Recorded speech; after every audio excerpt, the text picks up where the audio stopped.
خاتون کو جس نے اللہ اکبر کا نعرہ لگا کر کے بتلایا کہ یہ امت ابھی بھانج نہیں ہوئی، اس امت میں آج بھی بیٹیاں موجود ہیں جو اپنی آبرو پر پہرا دے سکتی ہیں، اور یہ حالات بتاتے ہیں کہ یہ امت مرنے کے لیے نہیں، قیامت تک قائم رہنے کے لیے پیدا ہوئی ہے انشاءاللہ۔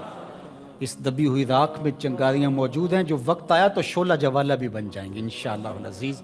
اقبال نے ایک بات کہی تھی، اگر پندے ز درویش پذیری، ہزار امت بمیرت تو نہ میری، بطول باش و پنہا شو ازیں اثر کہ در آغوش شبیر بگیری۔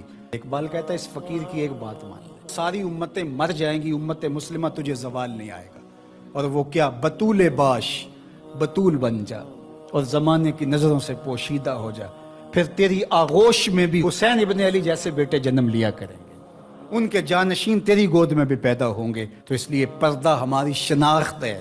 آج جو کہتی ہیں جناب پردہ پردہ، یہ کیا ہے؟ یہ تو کٹھ ملا کی اصطلاح ہے۔ کچھ بولتی ہے جناب یہ دقیانوسیت ہے، کوئی کہتے ہیں یہ زمانہ قدیم کی کہانیاں ہیں۔ جب قبر میں اتریں گے تو اس وقت مرد کے لیے 3 چادریں، عورت کے لیے اسلام نے پھر بھی 5 چادریں رکھی ہیں۔ اس کا کفن بھی الگ رکھا ہے، اس لیے کہ وہ پردے کی چیز ہے۔ تو کیا کوئی عورت کہتی ہے کہ مجھے سکرٹ میں دفن کر دیا جائے، میں بے پردہ قبر میں جانا چاہتی ہوں؟ اس وقت تو سب کہتے ہیں تنیاں بھی باندھ دی جائیں، اس وقت محارم قریب آ جائے جو لحد میں اتاریں۔ تو اگر زندگی کے بعد بھی پردے میں لپٹ کے